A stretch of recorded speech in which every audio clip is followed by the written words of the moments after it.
Have you ever seen contact lenses inside the dirt? It's called frost heave.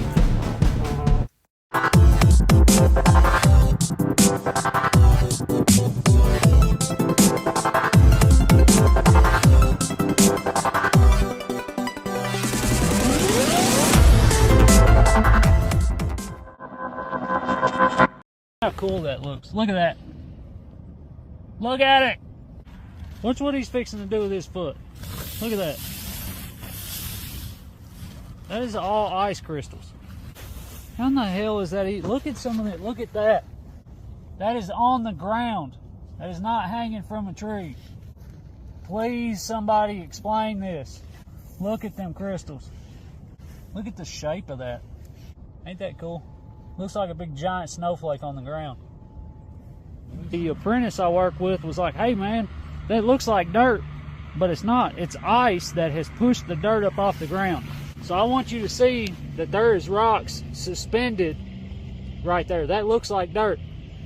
But when you move that, that's a layer of ice. So the ice has grown from the ground in an upwards direction in crystals.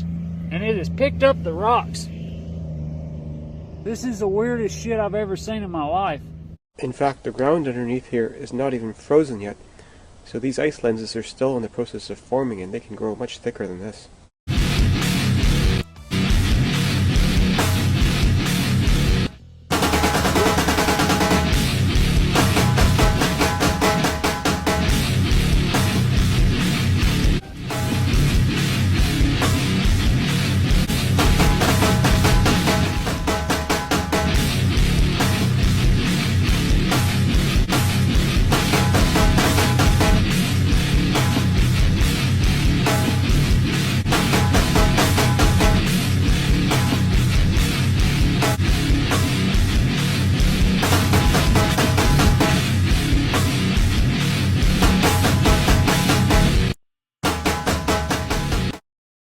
First glance, it seems rocks are frozen underwater, but that's not exactly what's happening. Rocks don't just freeze and float. They're too heavy for that. Sometimes ice forms around a rock, and since ice is lighter than water, it can lift the rock with it. This happens in freezing lakes and rivers.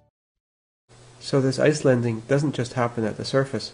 It can happen at any layer in the soil, and as the frost works its way down, you can have many layers of ice lensing building on top of each other, which can do quite a number on anything that might be standing on top of it. This is called ice lensing. So you've got these vertical fibers that have grown. See how this is vertical? So the ice is actually growing and it's really pushed up bits of the soil by quite a lot. Like you can see how tall these things are. So just in that one little bit, it's lifted the topmost bit of soil by about a centimeter. What's happening with ice lensing is that the moisture gets soaked up, wicked up from the bottom, and it freezes and it keeps supplying that with a wick so that you get this thick layer of ice growing.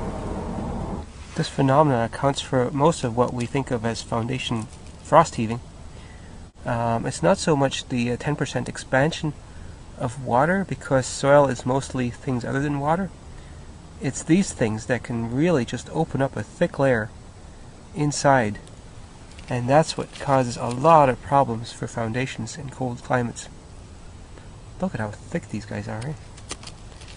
Now this only happens in some soil conditions. If it's a soil that's good at wicking, you'll get this happening, but you don't so much have this in gravel, which doesn't wick the water as well. This video explains how these amazing frozen ripples were created. You might think these patterns formed naturally as the lake froze while moving, or perhaps from underwater currents. But the real reason is even more fascinating, and it's somewhat like how sand dunes are shaped by wind. The process begins when sunlight melts small amounts of snow on the ice during the day. Then, as temperatures drop at night, the wind pushes the water into tiny hills and valleys, which freeze into these stunning patterns. On the Missouri River, we have been witnessing a rare winter phenomenon. Usually, several times a year, the river begins to flow with pancake ice, those rounded, slushy donuts formed of frazzle ice that flow downstream when temperatures dip into the low teens in single digits. When there is an extended cold snap, the river can nearly fill up with ice. It's a natural phenomenon, and that is really awesome to witness. And people bundle up and they head to the river to watch and to listen to the ice sculpture parade.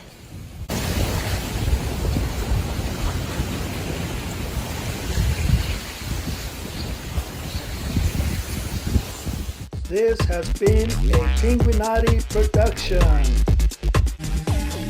If you'd like to support the channel,